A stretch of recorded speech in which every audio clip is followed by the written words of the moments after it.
धाकड़ खबर, बेखौफसुमा बेबाक अंदाज। धाकड़ खबर के न्यूज़ रूम से मैं आपके साथ हूं अकरम रईस खान। कोर्ट संबंधित खबरों का ताज़ा बुलेटिन लेकर एक बार फिर से आपके सामने हाजिर हो गया हूं। आज के बुलेटिन में 13 अहम खबरें जिनसे आपको रूबरू कराने जा रहा हूं। कोई इधर उधर की बात नहीं करते हैं, चलते हैं बुलेटिन की ओर। पहली खबर सुप्रीम कोर्ट से आपके सामने रख रहा हूं। हवाई यात्रा से जुड़े हुए लोगों से खबर आ रही है। आपको पता होना चाहिए, मोदी सरकार रात दिन दावा करती है कि हमने हवाई चप्पल पहनने वालों को भी हवाई यात्रा का मजा कराना शुरू कर दिया है जब से हम सत्ता में आए हैं। लेकिन सच्चाई क्या है वो थोड़ा सा देख लीजिए। लॉकडाउन के दौरान जो उड़ानें रद्द हो गई थी, उनके जो टिकट बुक्स कराए गए थे, उनका पैसा अभी तक ग्राहकों को वापस नहीं मिल पाया है। उसी पैसे को वापस पाने के लिए वो लोग सुप्रीम कोर्ट पहुंचे हैं। सुप्रीम कोर्ट पिछले कई महीने से इस मामले की लगातार सुनवाई कर रहा था। अब खबर आ रही है कि सुप्रीम कोर्ट ने सुनवाई को कंप्लीट कर लिया है, फैसले को सुरक्षित रख लिया है।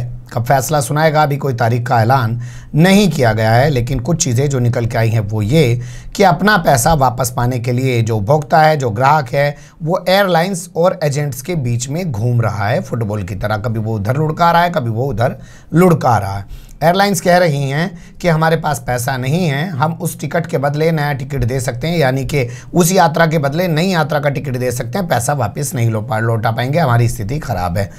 और इसके साथ ही एयरलाइंस कह रही हैं कि अगर पैसा वापस लौटाना है तो एजेंट्स वापस लौटाएं। जबकि एजेंट्स कह रहे हैं कि हम टिकट खरीद लेते हैं बहुत सारे एयरलाइन से, और अगर हम वो आगे बेच देते हैं तो हमारा टिकट ही तो बेचा हमने, सीट थोड़ी बेच दी है, पैसा तो एयरलाइंस पे गया, तो पैसा एयरलाइंस को लौटाना चाहिए। तो इसी मामले को लेकर सुप्रीम कोर्ट में सुनवाई चल रही थी। अब देखते हैं क्या होगा फैसला। लेकिन हवाई चप्पल पहनने वाले को हवाई यात्रा कराने वाले इस मामले में गायब हैं, उन्हें कोई मतलब नहीं है। लोग इंसाफ के लिए कोर्ट जा रहे हैं। अगली खबर का रुख कर लेते हैं। सिविल सेवा परीक्षा स्थगित कराने के लिए सुप्रीम कोर्ट में एक पिटीशन दाखिल की गई है, जिस पर सुनवाई करने के लिए सुप्रीम कोर्ट तैयार हो गया है। 28 सितंबर को सुप्रीम कोर्ट इस मामले पर सुनवाई करेगा। सबसे दिलचस्प बात जो इस मामले में है वो ये कि ना तो केंद्र सरकार को नोटिस भेजा, ना यूपीएससी को कोई नोटिस भेजा, और दोनों को नोटिस भेजे बगैर सुप्रीम कोर्ट इस मामले पर सुनवाई करने जा रहा है। बता दें आजकल कोरोना चल रहा है, कोरोना के मामले लगातार बढ़ रहे हैं। अमेरिका के बाद इंडिया दूसरे नंबर पे बना हुआ है, हालांकि बहुत जल्द पछाड़ के वो नंबर 1 की पोजीशन पे जा सकता है। तो उसके चलते कहा गया है कि 2 से 3 महीने यूपीएससी का जो एग्ज़ाम होना है, जैसे आईएएस, आईपीएस, आईएफएस, आईआरएस जो चुन के आते हैं, उस एग्ज़ाम को फिलहाल अभी रद्द करा दिया जाए, 2-3 महीने बाद वो किया जाए। तो इस पर सुप्रीम कोर्ट सुनवाई के लिए तैयार हो गया है। 28 सितंबर उन्हें तारीख तय कर दी है। बता दें आपको 4 अक्टूबर को यूपीएससी का एग्ज़ाम होना है। देखना दिलचस्प होगा कि नीट के एग्ज़ाम को रद्द करने की मांग सुप्रीम कोर्ट ने ठुकरा दी थी, जेईई के एग्ज़ाम रद्द करने की मांग सुप्रीम कोर्ट ने ठुकरा दी थी। इसी तरीके से क्लैट के जो एग्ज़ाम है उनको भी रद्द करने की मांग सुप्रीम कोर्ट ठुकरा चुका है। तो क्या यूपीएससी के एग्ज़ाम को रद्द करने की जो मांग है उसको भी ठुकराएगा या उसको स्वीकार करेगा? अगली खबर का रुख कर लेते हैं। काफ़ी महत्वपूर्ण खबर है, नोट करके रख लिए, आपके बहुत काम आ सकती है। मुकदमेबाजी के चक्कर में बिक गई सारी ज्वेलरी, कोर्ट में बोले अनिल अंबानी। जी हाँ, नाम ध्यान से सुनिए, अनिल अंबानी बोल रहे हैं, कोई छोटा मोटा आदमी नहीं बोल रहा है, जिसे मोदी सरकार कह रही थी कि राफेल का 30,000 करोड़ का टेंडर इसको मिलेगा जी। वो कह रहा मैं तो भूखा नंगा हो गया जी, मेरे घर की तो सारी ज्वेलरी, जेवरात, जो गहने वहने थे सब बिक गए मुकदमेबाजी के चक्कर में, और मेरे पास तो अब एक कार है। और मेरे खिलाफ जो मीडिया में माहौल बनाया जा रहा है कि मेरे पास लंबी लंबी कारें हैं, मेरे पास तो कोई कार नहीं, मेरे रिश्तेदार मेरे खाने पीने का इंतज़ाम कर रहे हैं, मेरे पास वो भी व्यवस्था नहीं रही है, ये कहना है। तो इन्होंने कहा है कि मेरे पास सारी ज्वेलरी मुकदमेबाजी के चक्कर में बिक चुकी है, और साहब मेरा जो है खान पान भी मेरे अब रिश्तेदार देख रहे हैं। मेरे पास सिर्फ एक कार है जो मैं अपने प्रयोग में लाता हूँ, इस्तेमाल करता हूँ। इसके अलावा मेरे पास जो है कोई कार नहीं है, मैं एक साधारण जीवन जीता हूँ। क्या साधारण जीवन जिया? ऐसा साधारण जीवन ऊपर वाला सबको दे जैसा ये लोग जीते हैं। और ये कह रहे हैं कि जो लोग कह रहे हैं मेरे पास जो गाड़ी है रोल्स रॉयस गाड़ी मेरे पास नहीं है, बताते हैं दुनिया की सबसे महंगी कार यही है। मेरे पास तो जी जो जेवरात थे ना जी 9.9 यानी कि 9.9 करोड़ के, यानी कि 9 करोड़ 90 लाख रुपए के जो जेवरात थे वो भी मैंने बेच दिए, क्योंकि मुझे मुकदमेबाजी में वकीलों को पैसा देना पड़ता है। ये कहना है अनिल अंबानी का। और ये कहाँ का है वो थोड़ा सा समझ लीजिए। चीन के बहुत सारे बैंक हैं, उनका पैसा अनिल अंबानी पे बकाया है, और उन्होंने अनिल अंबानी पर ब्रिटेन की एक अदालत में मुकदमा कर रखा है। वीडियो कॉन्फ्रेंसिंग के जरिए अपनी पेशी के दौरान अनिल अंबानी ने कोर्ट के सामने रोना रोया है। बता दें आपको 22 मई को ब्रिटेन की कोर्ट ने आदेश सुनाया था कि 12 जून तक जो बैंकों का पैसा है 5,281 करोड़ रुपए, 5,281 करोड़ रुपए लेके गरीब है ये, इनने अपने घर के जेवरात भी बेच दिए, कार भी एक इस्तेमाल कर रहा भाई। तो 5,281 करोड़ रुपए दे, और अगर टाइम पे नहीं दिए तो 7 करोड़ रुपए जो कानूनी लड़ाई लड़ी है बैंकों ने, उसमें जो खर्च आया है उसको भी अदा करे। अब ये कह रहे हैं मेरे पास तो खाने पीने कोई नहीं है, मेरे रिश्तेदार चला रहे, मेरा तो जुगाड़। अब देखना दिलचस्प होगा कि इस मामले में होगा क्या। अगली खबर का रुख कर लेते हैं। ओबीसी होने के बाद भी नहीं दिया गया उम्र की छूट का लाभ, इसलिए ये इस मामले को लेकर कोर्ट पहुंच गए हैं। 26 नवंबर 2018 को यानी कि योगी सरकार के दौरान यूपी में पुलिस की भर्ती और पीएससी की भर्ती निकली थी। उसमें कहा गया था कि 1 जुलाई 2018 तक जो शख्स 22 साल का होगा वो इसमें आवेदन कर सकता है, लेकिन ओबीसी को जो 6 साल की रियायत है उसका फ़ायदा नहीं दिया गया। 5 साल की रियायत जो है वो नियम कानून के तहत है, और 1 साल की रियायत जो है वो सुप्रीम कोर्ट ने अपने दिशा निर्देशों के तहत दे रखी है।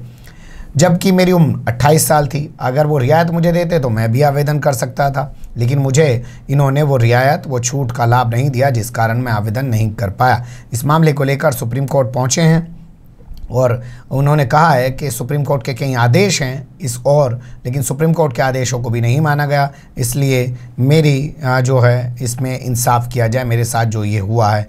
इनका नाम है, जो मैं आपके सामने रख रहा हूँ, हरिहर प्रसाद निषाद इनका नाम है। इन्होंने ये पेटिशन लगाई है। अब देखना दिलचस्प होगा कोर्ट इस मामले में क्या सुनवाई करता है। नहीं टला बिहार चुनाव, सुप्रीम कोर्ट ने फिर खारिज की पिटीशन। सुनवाई से इनकार करते हुए सुप्रीम कोर्ट ने उस पिटीशन को सिरे से खारिज कर दिया जिसमें कोरोना बाढ़ को आधार बनाकर बिहार चुनाव कैंसिल करने की, रद्द करने की मांग की गई थी, कुछ महीने बाद कराने की मांग की गई थी, लेकिन सुप्रीम कोर्ट ने उसको खारिज कर दिया। और ये खारिज वाली जो प्रक्रिया हुई वो हुई कल, जब चुनाव आयोग ऐलान कर चुका था कि 28 अक्टूबर को, 3 नवंबर को, 7 नवंबर को चुनाव होगा और 10 नवंबर को नतीजे आएंगे। उसके बाद ये मामला सुप्रीम कोर्ट में सुनवाई पे आया, पिछले काफ़ी समय से पेंडिंग पड़ा हुआ था, सुप्रीम कोर्ट ने इसको खारिज कर दिया। बता दें इससे पहले भी कई ऐसी पिटिशंस को सुप्रीम कोर्ट खारिज कर चुका है, लेकिन इसमें खास बात यह है कि सुप्रीम कोर्ट ने कह दिया है कि आपको चुनाव आयोग के यहाँ जाने की भी इजाज़त नहीं दी जा सकती है कि जाके वहाँ उनका दरवाज़ा खटखटाएँ। अगली खबर का रुख कर लेते हैं।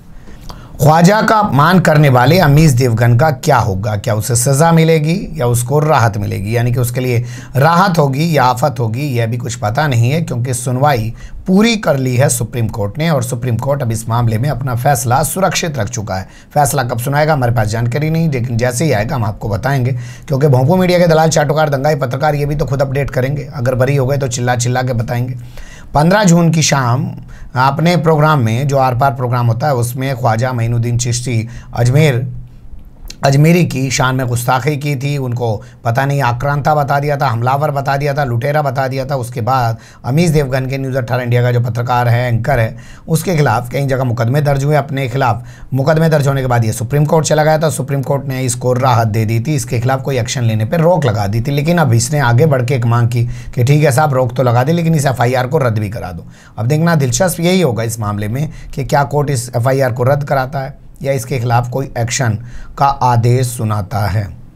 गायत्री प्रसाद प्रजापति मामले की CBI से कराई जाए जांच, ये मांग करते हुए गैंगरेप मामले के गवाह, जिसका नाम बताया जा रहा है अंशु गौड़, की ओर से सुप्रीम कोर्ट में एक पिटीशन दाखिल की गई है। साथ ही कहा गया है कि CBI से नहीं कराना चाहते तो NIA से इसकी जांच करा दी जाए।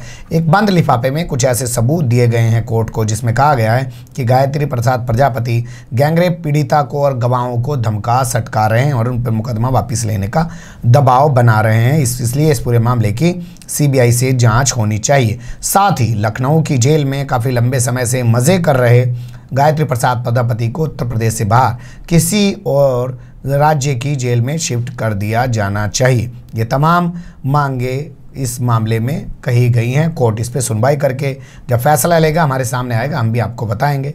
वैसे आपको अभी बता दें, गैंगरेप के आरोप में गायत्री प्रसाद प्रजापति जो मिनिस्टर हुआ करते थे अखिलेश सरकार में खनन के, उन पर FIR दर्ज हुई और अब चार्जशीट भी उन पर हो चुकी है। वो पिछले काफ़ी समय से लखनऊ की जेल में हैं। अभी हाल फिलहाल में उनको लखनऊ हाई कोर्ट की जो बेंच है उसने 2 महीने की ज़मानत दे दी थी मेडिकल ग्राउंड पे, लेकिन मामला जब सुप्रीम कोर्ट पहुंचा तो सुप्रीम कोर्ट ने उनकी ज़मानत को रद्द कर दिया और कहा कि वापस जेल में डाल दो उनको। इसी बीच एक खबर और भी आई थी कि जो पीड़िता है और उसकी मां है वो कह रहे हैं कि हमारे साथ गैंगरेप नहीं हुआ है, हमने तो किसी और के कहने में आकर गायत्री प्रसाद प्रजापति पर यह आरोप लगाए थे। अब ये मामला सुप्रीम कोर्ट पहुंच गया, हो सकता है कोर्ट इनको भी बुला ले कि आ जाओ भाई, अब तुम बयान क्यों बदल रही हो, सच्चाई क्या है। देखना दिलचस्प होगा इस मामले में जो भी होगा, लेकिन अब मामला काफ़ी अहम मोड़ पर ज़रूर पहुँच गया।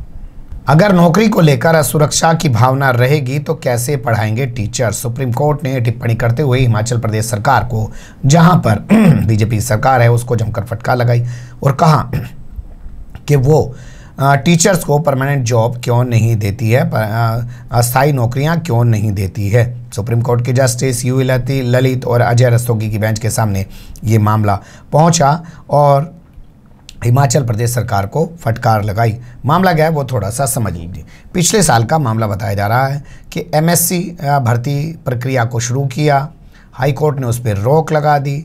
उस फैसले के खिलाफ हाई कोर्ट के सुप्रीम कोर्ट में चुनौती दी गई। अब सुप्रीम कोर्ट ने हाई कोर्ट के जो फैसला है उस पर तो कोई रोक लगाई नहीं, लेकिन इस मामले में सुप्रीम कोर्ट सुनवाई ज़रूर कर रहा है और साथ ही कह रहा है कि पूरा एक प्रारूप, एक प्रक्रिया हमारे सामने लेके आई है। आखिर टीचर्स को टेम्प्रेरी जॉब कब तक कराते रहेंगे, जब उनकी नौकरी पे ही तलवार लटकी रहा करेगी तो वो क्या पढ़ाएंगे और क्या देश का भविष्य सुधरेगा। इस पूरे मामले को लेकर कोर्ट काफ़ी गंभीर नज़र आ रहा है। रेप के आरोपी सरकारी वकील को आखिर कैसे दे दी गई अग्रिम जमानत, इस मामले को लेकर सुप्रीम कोर्ट काफ़ी हैरान है और सुप्रीम कोर्ट ने हाई कोर्ट द्वारा दी गई अग्रिम जमानत की जो है इजाज़त थी उसको खारिज कर दिया, या यूँ कहें अग्रिम जमानत जो दे रखी थी उसको रद्द कर दिया है। सुप्रीम कोर्ट में इलाहाबाद हाई कोर्ट का एक उस आदेश को पलट दिया है और उस पर हैरानी जताई है कि आखिर कैसे बलात्कार के आरोपी एक सरकारी वकील को अग्रिम जमानत दे दी गई। क्या है मामला, थोड़ा सा बहुत समझ लीजिए। जस्टिस RF नरीमन, जस्टिस नवीन सिन्हा और जस्टिस इंदिरा बनर्जी की बेंच के सामने ये मामला पहुंचा हुआ था। 24 साल की एक महिला है, पेशे से वकील है, लखनऊ में वकालत करती है। उसका कहना है कि जो सरकारी वकील हैं शैलेंद्र सिंह चौहान, उन्होंने उसका रेप किया है अपने चैम्बर में बुलाकर। इस मामले में वो रिपोर्ट दर्ज करा चुकी है। जो डिस्ट्रिक्ट कोर्ट है वहाँ से तो इनको अग्रिम ज़मानत मिली नहीं है, लेकिन बाद में हाई कोर्ट से इनको अग्रिम ज़मानत मिल गई। ज़मानत देते हुए हाई कोर्ट ने जो टिप्पणी की वो काफ़ी है। मैं उसमें लिखा कि 29 साल से शैलेंद्र सिंह चौहान जो है प्रैक्टिस करते आ रहे हैं, साफ़ सुथरी छवि के हैं, उन पर कोई दाग नहीं है, इसलिए उनको अग्रिम ज़मानत दी जाती है। अब सुप्रीम कोर्ट का कहना है कि ये तो हमारे आदेशों का उल्लंघन है, जो हमने पहले बहुत सारे आदेश दे रखे हैं। सरकारी वकील हैं ये, इनको ज़मानत हाई कोर्ट दे रहा है। ये मामला सुप्रीम कोर्ट में जाके फंस गया। बहुत दिलचस्प मामला है, नज़र बनाए रखिएगा, हमें भी याद दिलाएगा कि हम भी इस पे फोकस बनाए रखें। पुलिस में सुधार नहीं हुआ तो भारतीय लोकतंत्र को होगा बड़ा नुकसान। 22 सितंबर 2008 को सुप्रीम कोर्ट ने एक ऐतिहासिक फैसला दिया था जिसमें पुलिस सुधार के बहुत सारे सुझाव सरकारों को दिए थे और कहा था कि इन सुझावों को लागू कर देना चाहिए। उसी के बाद से 22 सितंबर का दिन पुलिस सुधार दिवस के रूप में मनाया जाता है और हर 22 सितंबर को पुलिस सुधार पर चर्चा पर जो है विमर्श किया जाता है, एक बातचीत की जाती है। तो इस बार बातचीत करते हुए यही चीज़ें उभर के सामने आई कि पुलिस सुधार को जो सुप्रीम कोर्ट ने कहा था वो नहीं हुए हैं और उसे ना होने से लोकतंत्र को बड़ा नुकसान पहुंच रहा है। देखा नहीं, पुलिस कह रही है दिल्ली दंगा और NRC और CA का विरोध चल रहा था, ये सब गज़बाए हिंद के लिए हो रहा था, मतलब हिंद पे कब्जा करना है।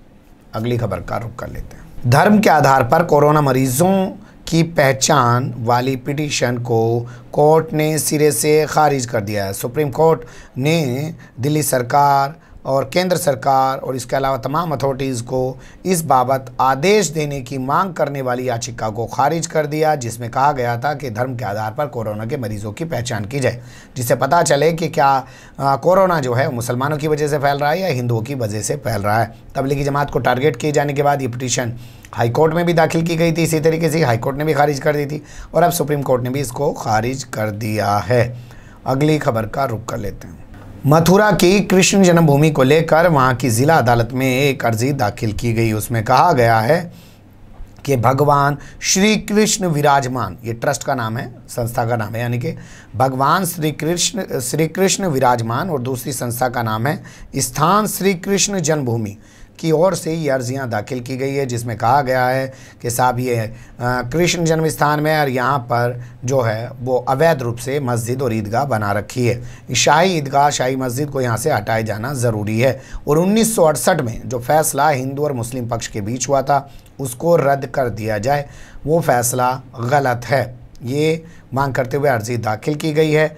देखना होगा कोर्ट इसमें क्या फ़ैसला लेती है। बता दें आपको 1991 में पार्लियामेंट से कानून बना था जब नरसिम्हा राव की सरकार थी। उसमें कहा गया था 15 अगस्त 1947 तक देश में जो भी धर्मस्थल है वो जिस स्थिति में है उसी स्थिति में रहेगा। इस मामले में सिर्फ बाबरी मस्जिद को छोड़ा गया था क्योंकि बाबरी मस्जिद की मुकदमेबाजी 1947 से पहले से चली आ रही थी। तो वो कानून भी है, तो उस कानून को देखते हुए कोर्ट क्या फ़ैसला लेती है ये भी देखना दिलचस्प होगा। वैसे आपको ये बता दें 1991 के इस कानून को सुप्रीम कोर्ट में चुनौती दी जा चुकी है, मामला अभी वहाँ पेंडिंग पड़ा हुआ है। अगली खबर का रुख कर लेते हैं। प्रयागराज की जेल से रिहा हुए इंडोनेशिया के 7 तबलीगी जमाती। ये खबर आ रही है हमारे पास प्रयागराज यानी कि इलाहाबाद से। यहाँ की नैनी जेल के अंदर इंडोनेशिया के 7 जमाती जिनको 21 फरवरी को गिरफ्तार करके जो अलग अलग इलाके हैं, वहाँ से शाहगंज एक इलाका है, एक करेली इलाका है, वहाँ से गिरफ्तार करके इनको जेल में डाला गया था। इनके साथ जो भारतीय थे उनको ज़मानत मिल गई थी, उनको रिहा भी कर दिया गया था, लेकिन ये लोग रिहा नहीं किए गए थे। अब जाके इन लोगों को रिहा किया गया है। तो ये थी कुल मिला के आज के बुलेटिन की 13 अहम और ख़ास खबरें। कमेंट्स के रूप में आप लोग अपनी राय दे सकते हैं, खबर को लाइक कर सकते हैं, चैनल को सब्सक्राइब कर सकते हैं और ज़्यादा से ज़्यादा हमारी खबरों को शेयर कर सकते हैं। फिर ऐसे ही किसी सुलगते हुए उलझते मुद्दे लेकर मैं आपके सामने हूँगा हाजिर। फिलहाल अभी मुझे दें इजाज़त।